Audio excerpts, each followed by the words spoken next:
everybody, how are you? I know it's weird to come back with Wassup with NASCAR after I was feeling like hell, but we are back, and of course, accompanied by my good old pal, Maxwell Fay, aka Last NASCAR Fan.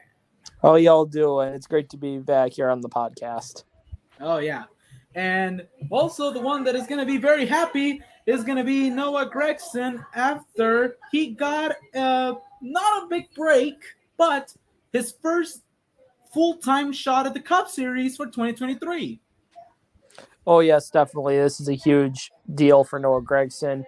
We've been seeing him improve in the NASCAR Xfinity Series, even though he has been even being more of a bit of an idiot, wrecking half the field on road courses, but still the kid's got a lot of talent. He can back it with some sponsors. As you've seen, it looks like Black Rifle Coffee and Bass Pro Shops are going to be on the 42, which is going to be very interesting. I'd say if it plays out right, I think Gregson could actually pull off a couple top fives here and there, and maybe even a few top tens for Petty GMS. Am I expecting to win? Not really, but if he's right there, right time, it could be a very interesting season for Noah Gregson. Oh yeah, and now that question is here, that also brings up another question: what opportunity are we going to see for Ty Dillon? Because from what we know is that Gregson is going to replace him at Petty GMS next year. Yeah, it's really interesting, actually, when you think about it, because Ty's now been bouncing from so many teams. He bounced from RCR to Germain, and then to pretty much them to Gaunt Brothers, and then Petty GMS. And now he's stuck there, and now he's stuck with no opportunity yet, though. However, there are teams in the Xfinity Series that would be happy to have Ty Dillon join their program, because he does have some of that experience from the Xfinity Series, even though he has one victory in the Xfinity Series coming from Indianapolis in 2014. There can be a chance, though, that Ty can show developmental drivers what to do and be a perfect stepping stool towards those programs. Maybe what he can do is just like AJ Allmendinger, he can just downgrade all the way to Xfinity and be more successful there. Definitely, I think Kaulig would be a not bad of an opportunity for him, especially with that equipment. He can actually pull off top fives and even a win, most likely, if the cards are played right. Yeah, and you're right about that one, because if we take a look at Kaulig, AJ Allmendinger once again doing a stellar job. He's currently leading the Xfinity points. He has had a pretty good season, 3 wins so far, and going into the Glen, he is one of the heavy favorites to win that race. Oh yeah, he is. Yeah, definitely, I would say. AJ Allmendinger downgrading back to Xfinity, as you stated, was a very smart idea. He has shown Kaulig that he is a great driver, not just part-time in the Cup Series, but the full-time Xfinity. He's just amazing. It's been nothing we've seen from AJ Allmendinger in his stock car career ever since he defected from the kart open-wheeled series to join NASCAR. It's been very interesting how AJ Allmendinger's racing career has gone ever since he left GTG Doherty and joined Kaulig. Actually, when he defected from open wheel to NASCAR, he was bouncing between Champ Car and the then known Indy Racing League. Yeah, it was really interesting. Yeah, it's pretty interesting, because that was when the Champ Kart series was starting to fall apart entirely, and they couldn't rely on everything. And that's when they fully closed up, and most of those teams actually defected back to IndyCar, ending that war. But that's another story for later. We can do a whole history episode on that.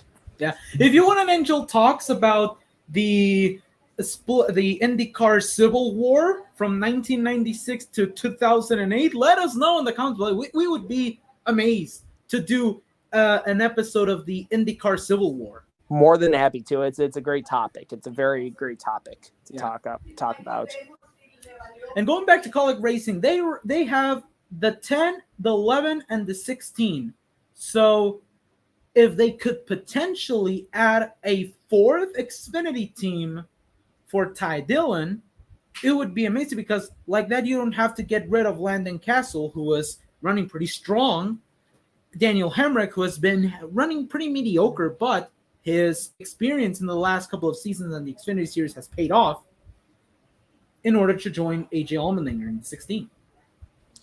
Oh, definitely, yes, as well as Colin could expand to a third car in the Cup Series with they have right now the 31 and the 16, but if they can acquire another charter, if a team decides to sell a charter, that would be really interesting for Colin to open up a third car and maybe have like the 32, for example. No, if they elect to buy a charter, then they will have to buy Joe Gibbs Racing's 18 car charter. Since Kyle Busch is not going to be back. And that we could actually move on to that discussion as well. We could actually, if you wanna. Yeah, and also, what is the future for Kurt Busch? He has missed both Michigan and now the latest round at Richmond. So is he going to be back for Watkins Glen? Because I dove into his Twitter and he hasn't posted anything about him coming back to the race car. So I think that he's either going to go in when the chase starts or he's going to be out for the rest of the season. Yeah, it's very interesting with what's going on with Kurt Busch, as we've seen from Dale Earnhardt Jr. from 2016 when he suffered his concussion during one of the off weeks, which prompted the whole Jeff Gordon returning as well as the prodigy of Alex Bowman. Yeah. But yet again, with Kurt Busch, you have to take time with these concussions. They don't go away super easily. They take a very long time. And I think right now, especially with Kurt's age right now, he's one of the older drivers in the Cup Series still racing. Because remember, this is his 21st year in the Cup Series. He's been in the Cup Series for more than 2 decades. It's incredible what this dude accomplished, especially over his racing career. But if that concussion means your racing career is over and you just want to focus on your health, that is totally fine. And I can see why if he does want to announce it. Because as you stated, Angel, he stated nothing on his Twitter about what's going on if he's returning back to 2311. Because all I've seen as well is that he was going to the Field of Dreams game between the Chicago Cubs, his favorite baseball team, against the Cincinnati Reds. And that's pretty much it. I think Kurt is actually going to retire after this season. That's just my prediction, but I won't be surprised if that's the decision, though, for him to retire and just focus on his health. I don't say retire directly after this season, Max. I think just 2023 and then it's done. It's over. Yeah, I mean, when you sustain a concussion at an older age, it's going to take a long time to recover. And that's the big issue, though, as well, because sustaining concussions at an older age can actually hurt your it can affect your mental mind, actually. So, and I wouldn't be surprised why Kurt's been very quiet about if he's returning or if he's returning not, because he's going to have to make the decision if he's going to return and recover in a very slow manner, or if he is going to unfortunately hang up the helmet and maybe take a different role in NASCAR, or maybe at 2311 as a race director or something. Mm-hmm. Yeah, because let's take a look at the NASCAR playoff grid for 2022. We know that now 15 different winners. You thought Blaney and Truex were safe? Guess again, everyone. It's gonna get interesting. Yeah, because right now Ryan Blaney is the only driver without a single win. But if we take a look at Kurt Busch, he has been downgrading in points ever since retiring. In the current regular season standings, he's 21st. he's way below the cutoff line. And if And he the doesn't thing come goes, back, and the thing goes that if he falls out of the top 30 in points directly, he can get disqualified from the. He can get kicked out from the playoffs. Actually, it's a rule that was established, especially because we saw this during the 2015 season when Kyle Busch sustained his leg injury in the beginning of the season, and he missed so many weeks, and he had to make up so many races by winning that he had to cross that top 30 to get into the playoffs, which he did, and what would be one of his greatest championship seasons of all time. yeah, and looking at the race for the top 30 is actually pretty interesting. It's all between Cody Ware, Corey LaJoy, Ty Dillon, and Todd Gilliland. Yeah, it's very interesting to see all of that play out because if those guys do have good runs and they don't end up finishing in the rear, it could be a big disaster for Kurdick if he keeps missing more weeks. Mm-hmm. Oh yeah, and one of the drivers that is actually falling directly below the top 30 is Brad Keselowski. He's currently 27th. And if he falls back out of the top 30, this could be the first season that a championship driver like Keselowski falls directly out of the top 30 in the brand new playoff system. Yeah, it's very interesting because with Keselowski being at Roush now, it's more of a different step that they're taking. So I wasn't really expecting them to be like competing for wins this year. It was kind of like muster and see what they can do. But it's really interesting to see how Roush has actually been improving this season even more after last season, especially with Chris Buescher, or as I should say now, Christopher Buescher. Yeah. And going from the future in the playoffs, let's go to a wild breaker in the playoffs because Harvick has went back to back. Oh yes, and this is huge for Harvick fans as well as Harvick himself. Just just a very forgetful right now. This was before he had those 2 wins. This has been one of Harvick's worst seasons of all time, without a doubt. It's been just so bad. I literally thought he wasn't going. I was like, oh God, I just that spell's going to be forever. I thought it was going to be forever, but instead we were wrong. He had that great car Pocono. He finished really well there, came to Michigan, and pretty much was able to have such a good car at the end to muster his way. Don't forget Richmond being the closer he is. Can you get a third victory at Watkins Glen? That's the icing. That's in the interesting cake. though, because we haven't seen Harvick win at a road course actually since 2017 at not Watkins Glen, excuse me, but Sonoma. But he has won at Watkins Glen actually in 2006. So he knows how to get around on that road course. So I wouldn't be surprised if he could muster at least maybe a top 10. Am I expecting a top 5? If he plays his cards right and they have a perfect strategy, easily maybe a top 5, or even, as you say, it's going to be a very interesting triple win. Yeah. And 3 in a row win. 3 in a row for Harvick. He curiously, the last time he won at Richmond was the last Richmond race that was aired by NBC. Well, not really, though, because Harvick did win in 2013 at Richmond. Well, true. But if we go in the TV time order. Gotcha. Yeah, I understand. Yeah, it would be about 2006, yeah. That was during Harvick's 4-win season he had. Yeah, where he curiously swept at Bristol. Yep. Bill Weber is actually better if you're not back in the CBS booth. So, anyways, the other big news heading from that race in Michigan. Oh my God, rain spoiled the party. And I'm not talking about just Michigan. No, motorsport in general were screwed by rain in that day.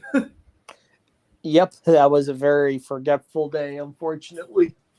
It was one of the second to last video that I uploaded on my channel before I started feeling like I was gonna die, and I had to end it because during the rain delay on the Music City Grand Prix, I didn't get an update from IndyCar. No one was posting anything. The whole paddock was just very silent. As comparison to NASCAR, they actually updated it. We didn't have Bubba Wallace throw a football at the stands again. We had constant drying, and before we know it, the race cars were taking the green flag. And that's why IndyCar needs to update the way that NASCAR does. And you can argue why IndyCar didn't, because they had to get the final approval from the mayor of Nashville. Yeah. Because you mentioned in that, because I was with you actually during that live stream. I joined for a little bit, and they had to open back up the bridge in in a certain time because they couldn't hold up the traffic or whatever. Yeah, it's just a huge total mess when you try to have street course races, but especially if it's during a week of thunderstorms and crap, that's just not good. You bring that, and that same problem could be seen on next year's NASCAR Chicago street race. Oh God, don't get me started on that. Yeah. But there is a reason why scheduling needs to go in par with street courses. We know that for a fact, the first 2 sessions of practice at the Monaco Grand Prix are actually done on Thursday and not on Friday. If we take a look at that scheduling, that's where it has to be key. Pretty much. And during that race, during the Cup Series delay, I was like, we're gonna have Texas again. We are gonna have Texas once again. The reference comes from the 2020 playoff race at Texas, where it got postponed all the way to Wednesday. I don't know how NASCAR managed to do it. I don't know either. That was a fiasco. Yeah. And also, during the Michigan race, we heard Bubba Wallace about to cry as he couldn't beat Harvick to the finish line.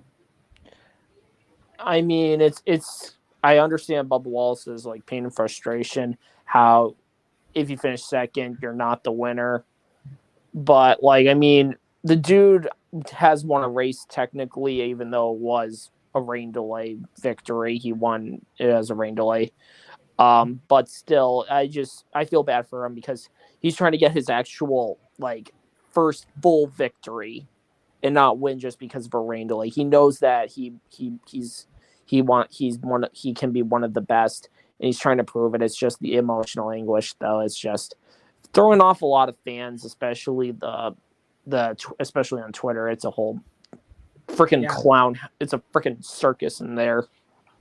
Yeah, and we have to remember that even though Kyle Busch set the pace in NASCAR qualifying on the Saturday before the race in Michigan, Bubba Wallace actually set the pole with an average speed of 190.703 miles per hour. So he knows that he's fast at Michigan, and he's going to be a dark horse when we come back to that track.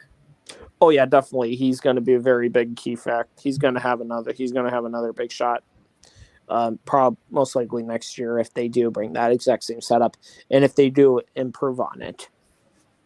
Yeah, and even though Bubba wasn't able to score points in the first 2 stages, still finishing second it doesn't mean game over. I mean, you did a good job. Oh, definitely, yeah. P2 is still good though. It was still a great day. He was one of the fastest Toyotas all race long. It's just, Yeah, unfortunately, he just didn't have enough time to catch Harvick. And you got to accept that. you have to accept it. So You got to move now, on as well as a driver, though. If you want to yeah, be a better driver, you can't just live in the past. and now we're moving over to the next race, the calendar, which was actually Richmond, which for the first time in a long while, trucks were at the track in Richmond. I didn't really get to watch a lot of it because I was actually on vacation during that race when that race was going on. But I heard about what happened, though. It was a very, very slow race. Majeski was on pole. He dominated for a little bit. Then Chandler Smith took the lead and went smooth sailing from there as he won the race, actually. Oh yeah, and to be fair, the Richmond is a track that the truck series didn't need to lose in the past. Oh, If we think about it. yeah. I mean, if you look at like the past finishes between like the not late mid '90s and early 2000s, it provided really good racing. Just perfect, good racing side by side. Um, Very close photographic finishes. What's the word? Yeah. Photo finishes, excuse me. Just too many great finishes. It was just, this race though was just very, actually more, I don't know if there was a different package they used, but from what I've heard though was that it was very boring actually. So 2 out of 7 races in the truck playoffs are out, and the distance set between second and 10th, it means that practically everyone can get into the second round. Pretty much, yeah, it's anyone's game still. Yeah, it ain't over yet. And compared to last year's round of 10, we do see an improvement in truck competition from one year to the next. Oh yeah, definitely. Looking at like the finishing results, it looked very interesting seeing um you like pretty much other guys having like really good days that are just mid pack trucks. I mean, you had like Lane Riggs, for example. He started P4. He was able to still finish in the 15th, 16th position for Holmer Friesen. So they're getting a lot of really good talent out of Lane, who is very accomplished. And I can't wait to see what he can do in the future, especially if he does get a truck series ride. I would be very happy for him. Yeah. Continue that Riggs legacy. Yeah. So right now, if we take a look at the picture, we can obviously understand that Zane Smith and John Hunter Nemechek are practically locked in to the next round on points, but things are starting to get juicy from Ty Majeski to Christian Eckes. Easily, yes. And that's also because even though Majeski has had some pretty good, but I mean, both IRP as well as Richmond, he had really good trucks. They just weren't able to capitalize it on that final stage and pretty much get it where it had and pretty much capitalize And on those moments. Instead, they were unfortunate to not capitalize on those moments. And unfortunately, that's what happens. You got to capitalize on those moments if you want to make the next round. but the good thing about it about Majeski this season, it has been his time on track because he's had 0 DNFs all season. Oh yeah, he's been keeping that truck very clean all weekend and all race long. He hasn't had a lot of on track issues. It's been a very good pickup by Thor Sport to have a guy that doesn't go out and wreck a truck every race. I'd say props for Majeski having a great season. And not only that, but apart from Zane Smith, he has set the pace for cars with 0 DNFs. And for Majeski himself, he has set the pace for winless drivers in the playoffs. Easily, yeah. Him and Crafton, they're the ones. There's a couple. They're a couple of the ones that don't even have a win this season, but still, we'll see what will happen in the next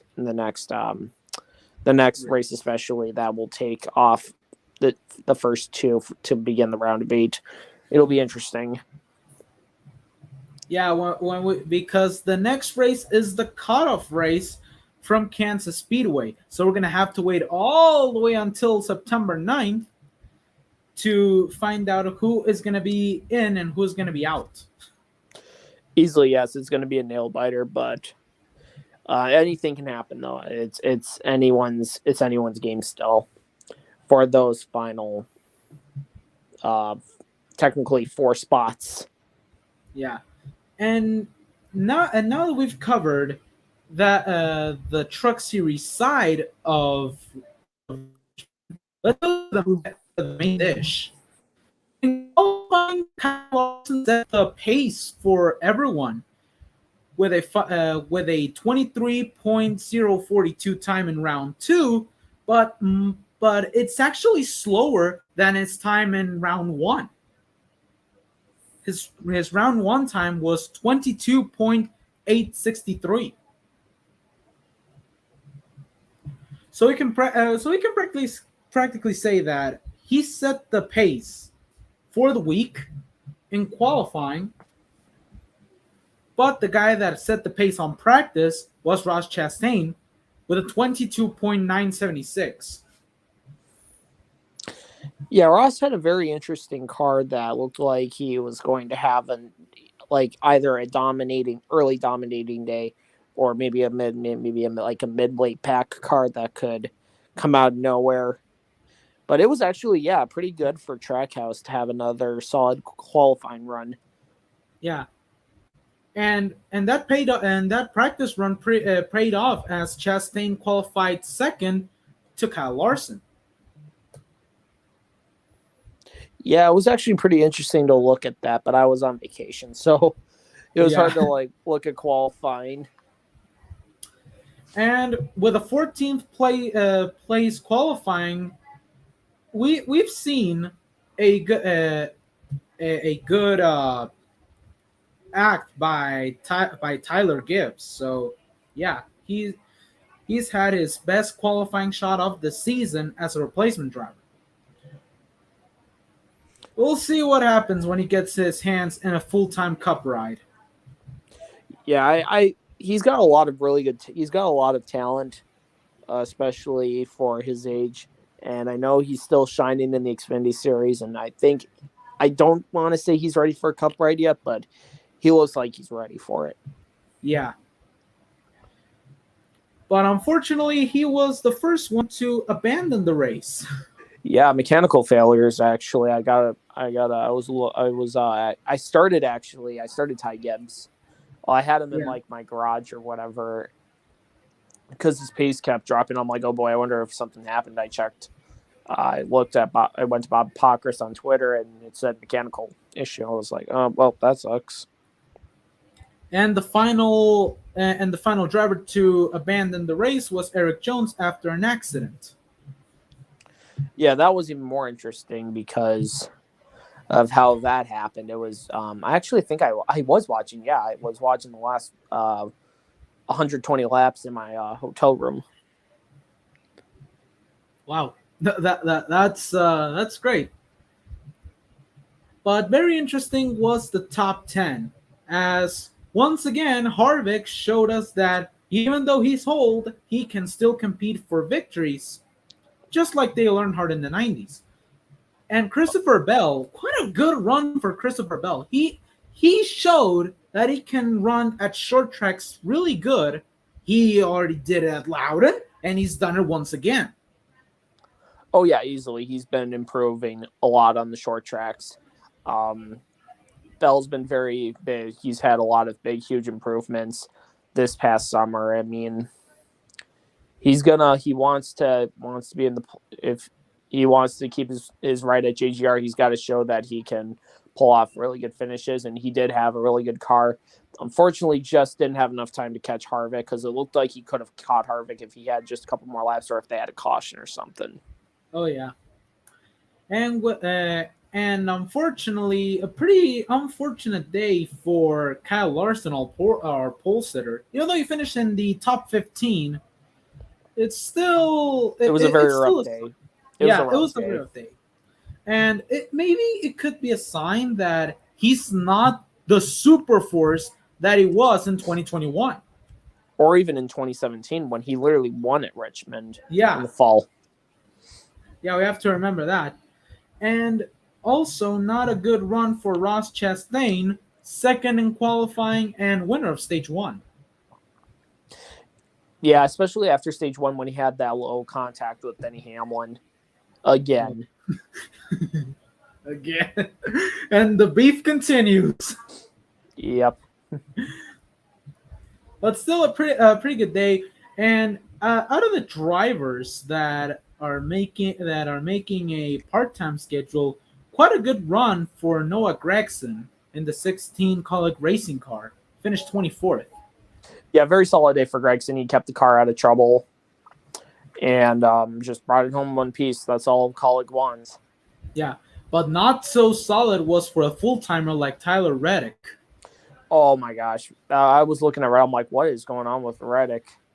Yeah. But maybe it's one of those things like that's just short track racing. But no, it is not short track racing. It's actually the talent that you have for short track racing that matters. Still, Reddick he can run at short tracks. We already saw what he was capable of doing at Bristol Dirt. Oh, I'm sorry, Bristol Clay. And he was so close of winning that race. Yeah, until Briscoe. Yeah, until Briscoe happened. So now that Ryan Blaney is the only driver without a single victory, what can we say for him? I mean, what can we say for him? He's had a pretty good run, but if we do get a different winner at Watkins Glen, We'll have then 16. then the playoff field is set. Pretty much, unless we get another winner the next week. Yeah. And his cushion over Martin Truex Jr. is slowly fading away as well. Have to remember, Truex, he won at Watkins Glen in the past. Yep, 2017 he won there. Which was actually a boost because he won the title at season's end. Yep. And even though Truex has been really awful in the number of wins, he's had 3 top 5s and 11 top 10s. Not a bad season for some drivers, but for a decent driver like Truex, still a pretty good season. Oh yeah, definitely. He just needs that one push that can get him inside the playoffs, and he's good. Easily. Yeah. So now we can say that Eric Almirola and Eric Jones are practically eliminated from any playoff qualification unless they have a win. Unless they have a win. Pretty much, I would say everyone but the top 30. Yeah. Is up for fair game for making the playoffs if they can get a win and stay above the top 30 in points. Yeah. I mean, we're already seeing that Keselowski is 27th and he's about to get kicked out of the top 30 if he doesn't up his speed. Something that Roush has improved during the summer stretch, but not improved enough to keep Keselowski in a safe cushion inside the top 30. Yeah, we'll have to see how it all plays out. Yeah. Even though it's one season, even though it's been one season with the Roush Keselowski alliance, there's still a lot to learn for that team. But now that we have Richmond out of the way, it's time for the house that Marcos Ambrose built, Watkins Glen. I mean, his results were third in 2007, second in 2008, third in 2010, first in 11 and 12. Yep. His only DNF at 2013, Watkins Glen. unfortunately. Yeah, he finished 31st. And then he was so close of getting AJ Allmendinger in 2014. And that was pretty interesting because he And don't forget his Xfinity. Don't forget his Xfinity and nationwide career at Watkins Glen, because it's also very memorable. Yeah, he only finished outside of the top 10 once. So his worst finish at an Xfinity Series is 13th place, while the rest of the times that he has competed, he won the race. Especially in 2014, the day before the Cup race, he won it. Yep. So we have a lot of things to talk about at this race. We are gonna have nations in this race. Indeed. And I mean it in a good way. Oh, yes. So, of course, we're going to start pretty simple by saying that the majority of the drivers are going to be American. Yep. So pretty much think of it like this, everyone. Yeah. 33 USA drivers. Yeah. Against 6 foreign drivers. Yeah. And we'll list the ones. We'll list those 6 people. We can start with Daniel Suarez from Mexico. Yeah, he's the first one. From Monterrey, Mexico. He's the only one of all of the foreign drivers to compete full-time currently in the Cup Series. So we all know how he has been doing good. He won at Sonoma, so he's going to be a pretty heavy favorite for the NASCAR Road Course Championship. Easily, yes.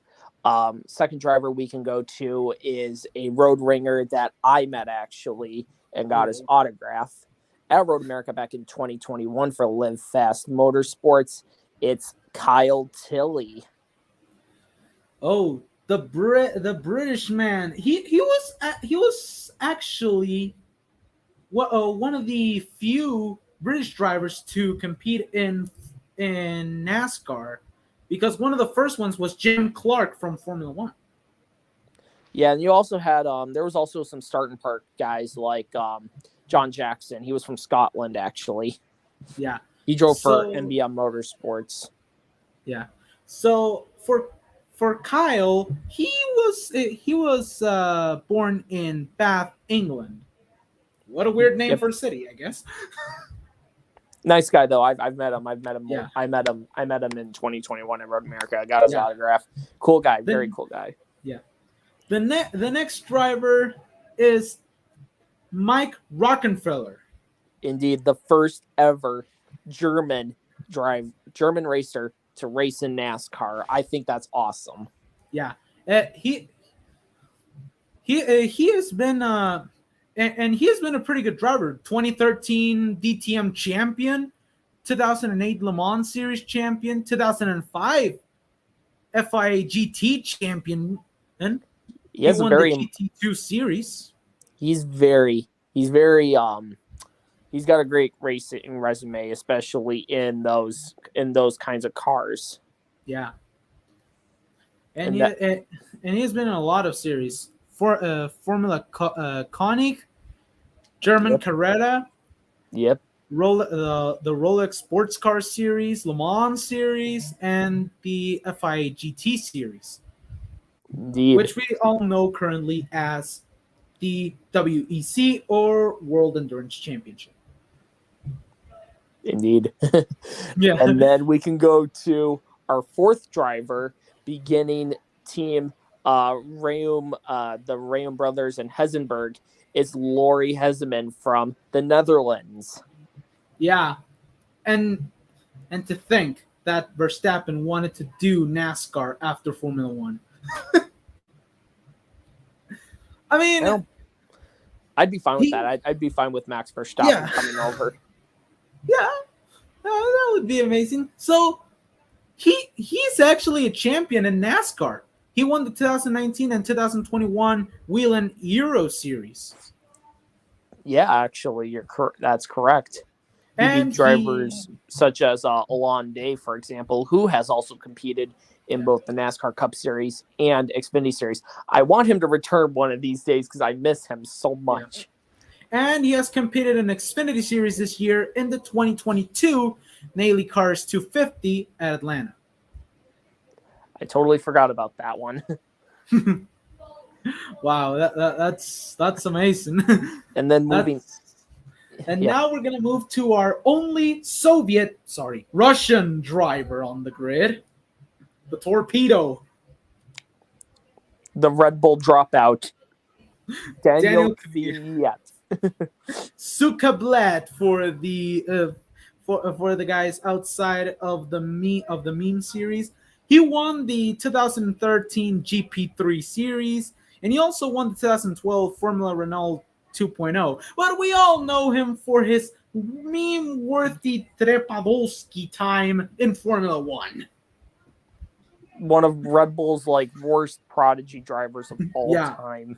Well, we have to go back. We have to go way back to 50 years ago, 2016. He wrecked Vettel twice. I still don't get it to this day. I still don't get it. Especially when his teammate at the time was Daniel Ricciardo. Yeah. So, I mean, we have to be serious. Why Red Bull does this? Why does Red Bull like the name duo? I mean, we first had it with Sebastian Vettel and Sebastian Bourdais.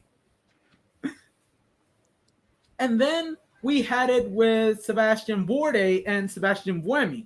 I know those two are Toro Rosso, but hey, it counts because the meaning of Toro Rosso is Red Bull in Italian. Yep, actually, that's correct. And they were part of Toro Rosso. Toro Rosso was actually a had Red Bull sponsorship before Red Bull went on and made their own freaking race team. Yeah. And of course, Daniel Ricciardo and Daniel Kvyat from 2015 to 4 races in 2016. when they made the right choice. And sure, he has competed in Formula One, but his last team was in 2020 when he competed for the rebranded AlphaTauri. Yeah. And those clothes are expensive as hell.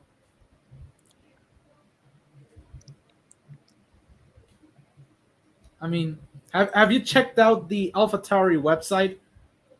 I have actually. It's impossible to buy Formula One merch. It's like $100 for a hat, $200 for a shirt. It's crazy. It's like no American can freaking afford F1 merchandise. Yeah. And yeah, but of course, we do remember Kvyat for one thing. Well, two things. Well, actually, three things. I mentioned one, which is crashing Vettel twice. The second one, it is another bad one, sending Grosjean into his fireball. Oh, I forgot about that. But we have to remember him for a good thing. He actually gave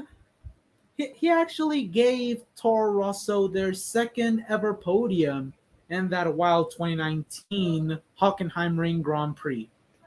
I totally forgot about that. He did get a podium. Yeah. It was actually crazy because at the end of the race, the Alfa Romeos were penalized and they gave Robert Kubica his only point of the season and only point for Williams the whole season because George Russell was sucking some of that good thing. Oh God. So of course, Kvyat, he has competed in the Cup Series before. He competed about a few races ago at the Indianapolis Grand Prix. Yep. And he was pretty decent until he had to go behind the wall for mechanical issues, which pretty much ended his race. Yeah. And finally, best for last, on a third Trackhouse car, the Iceman, the Magnum guy, the one who likes to say The a word by the name of Bois. the 2007 Formula One world champion and one of the greatest and most beloved F1 drivers of the early 2000s, who replaced freaking Michael I Schumacher. have the freaking Formula One Michael car. Schumacher. No, he didn't replace Michael No, Schumacher wait, really? No? originally. No. Raikkonen replaced David Heikkinen. It was like Heikkinen, or it was Heikkinen or something. Mika Hakkinen. Mika Heikkinen. Thank you. Kimi Räikkönen. Yeah. So, we all know Mr. Kimi's career. He has 21 Formula One World Championship wins, 103 podiums. He has accumulated 1,873 career points, and he has had 46 fast laps. One of them was the fastest lap ever at the Speed Palace of Monza, which curiously was set by a NASCAR driver called Juan Pablo Montoya. That was years ago. Yeah. But hey, he's had 349 career Formula One starts. He has raced for Sauber, McLaren, Ferrari, Lotus, and Alfa Romeo.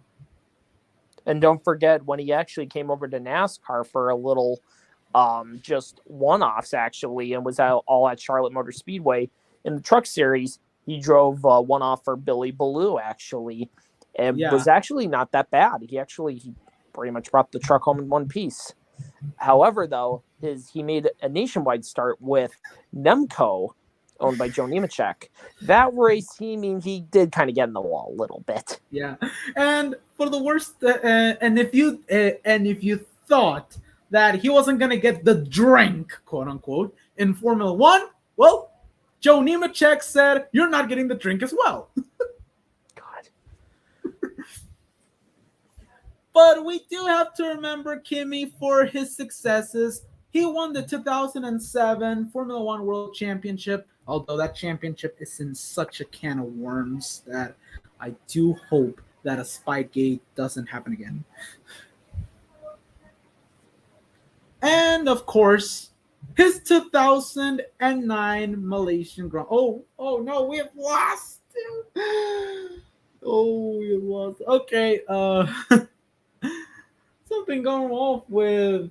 Oh, there, Maxwell, you're back! Yay! Yeah, I lost a little. Yeah. I lost connection for a second, probably. So you have to remember Kimi for one special moment: the 2009 Malaysian Grand Prix. Oh my god! During the red flag delay, if everyone has kind of forgot about the story, he went into the freezer and got his Magnum ice cream. That was one of his that was actually his last season in Formula One before going to the World Rally Championship and doing his one-offs in the NASCAR Xfinity and Truck Series. Because remember, Kimi began literally his F1 career in 2001, actually.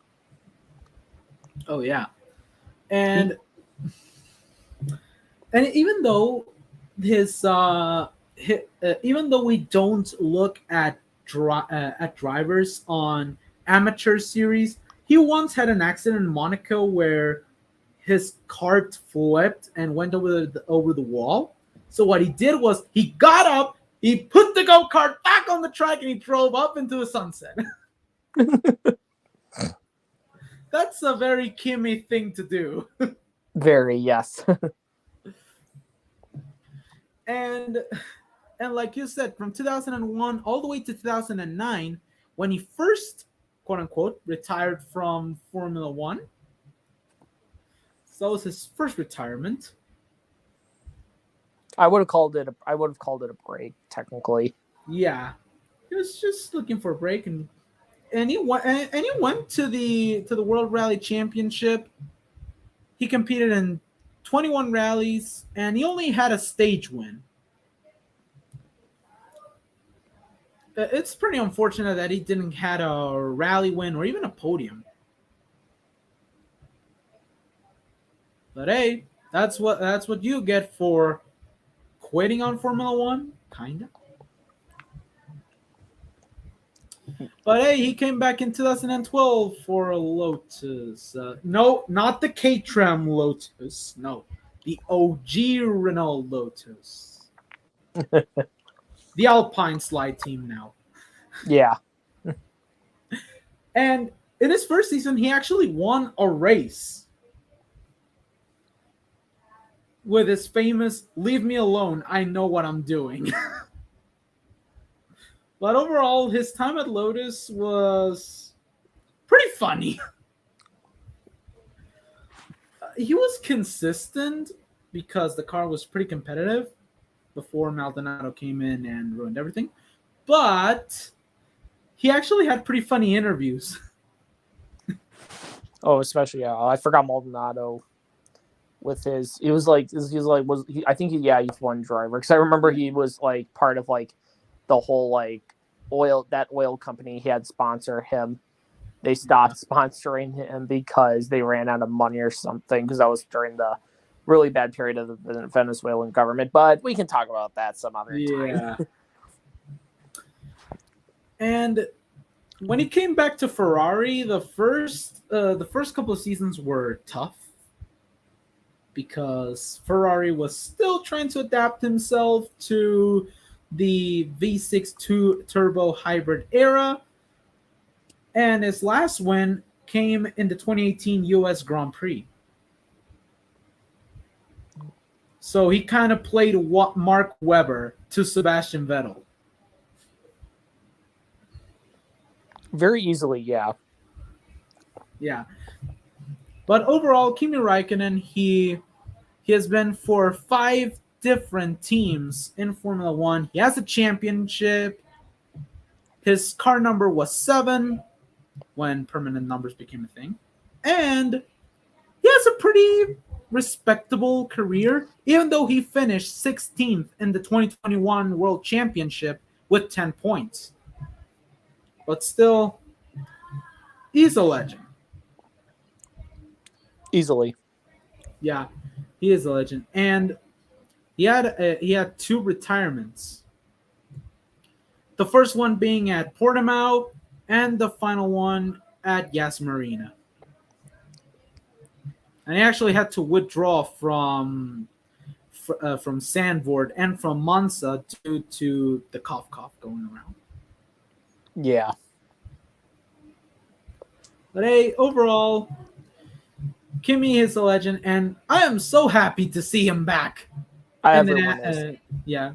Everyone NASCAR. is. No matter if you're an IndyCar, no matter if you're a NASCAR fan, F1 fan, he is just one of the most well-respected and beloved drivers in motorsport of the 2000s, easily. But now I'm very curious about that third Trackhouse team. Are they going to get more drivers? Is Jimmy Johnson going to make a comeback?